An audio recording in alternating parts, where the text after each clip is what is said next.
Too rich to fail, too hated to win. Hailey Bieber sold her skincare company for $1 billion.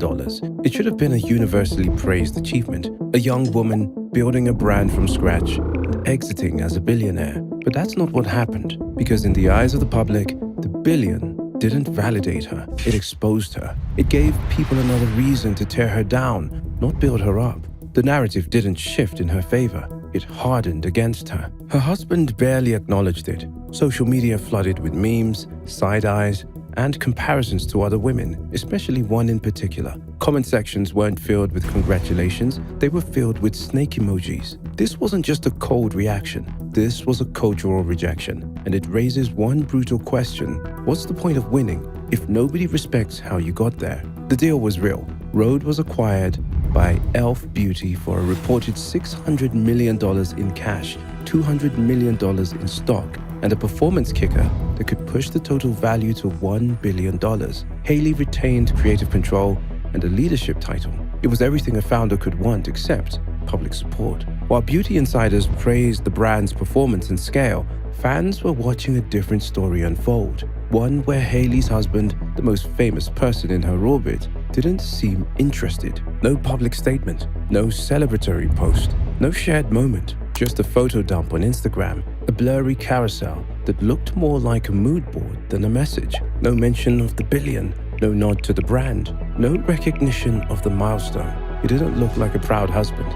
It looked like a passive roommate. Fans immediately noticed the disconnect. She made $1 billion exit and he's acting like she launched a podcast. If Justin posted that about me, I'd hire a divorce attorney. In a relationship already criticized for being emotionally uneven, this felt like confirmation that even the biggest moment of her career couldn't make him look engaged. Days later, Hailey was once again linked to the one name she has never been able to escape: Selena Gomez. TikTok went viral, claiming Hailey had liked a video that insulted Selena and her partner, Benny Blanco. The footage showed a snide comparison, positioning Hailey as the winner and Selena as the downgrade. The clip spread fast, receipts were posted, screenshots circulated. Hailey's team responded, denying it completely. They called it fake. They claimed it was digitally manipulated. But the problem wasn't whether it was real, it was that everyone believed it could be. Because Hailey has never outrun the perception that she's obsessed with Selena. From alleged style copying to eyebrow gate,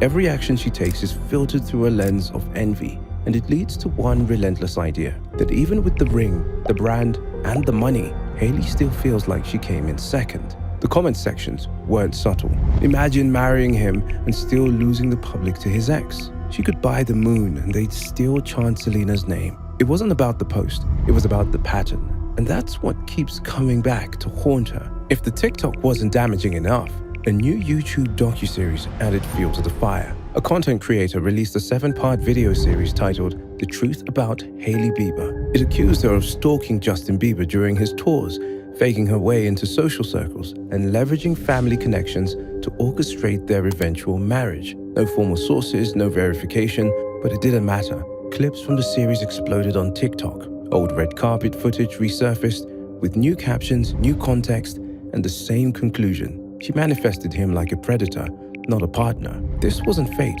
it was obsession with a PR budget. And once again, Hailey stayed silent.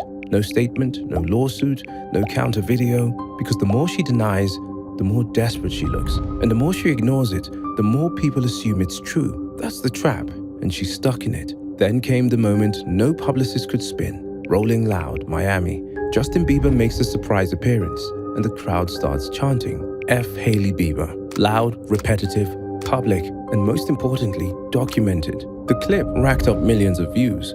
Commentators called it cruel. Others called it overdue. But one thing everyone agreed on, it was personal. She wasn't even there, and they still wanted to humiliate her. This isn't backlash. This is a cultural vendetta. She's hated in a way that's way past rational. It was no longer just online drama. This was real-world rejection by actual people in real time, on her husband's stage. It all comes down to one narrative, that Hailey Bieber didn't earn any of this. She's the daughter of actor Stephen Baldwin. She married the most recognizable pop star on earth. She got her platform not through hustle, but inheritance. And that's where the term Nepo wife comes in. Take away the last name and what's left? a failed model turned celebrity plus one. Even Rode, her biggest win, is viewed with suspicion. Critics don't believe it succeeded because of quality. They believe it succeeded because of her name, her circle, and the free PR she gets every time someone Googles Justin Bieber's wife.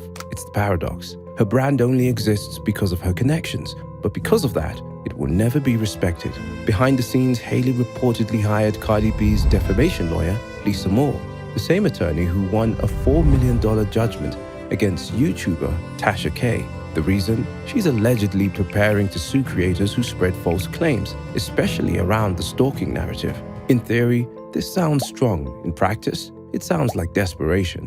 When the public won't defend you, the next best thing is a lawsuit. But suing the internet rarely works because the people you're suing are also your audience. The same ecosystem that made your brand viral is the one that keeps dissecting your personal life. And when you try to control the narrative, it often backfires, making you look paranoid, vindictive, and exactly as image-obsessed as your critics claimed. Hailey Bieber is locked in a public image prison.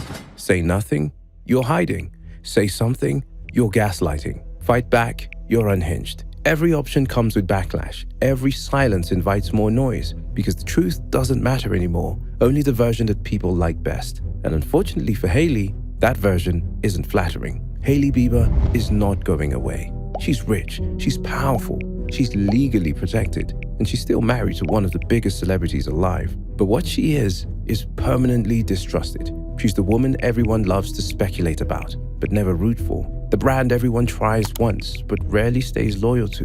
And the public figure who became a symbol, not a success, but of something that just doesn't feel earned. It's not the hate that hurts. It's the indifference, the belief that no matter what she does, it doesn't come from a place of authenticity. Because when people decide you're fake, no amount of skincare will smooth it over. No husband silence will drown it out. And no billion-dollar deal will make them believe in you. Not until you earn it, not until you prove it. And for Hailey Bieber, that's a battle she hasn't won yet. But with all that said, behind the headlines, the billion-dollar contracts, the memes, and the hate campaigns, Hailey Bieber is still a human being. She's someone who grew up in the spotlight.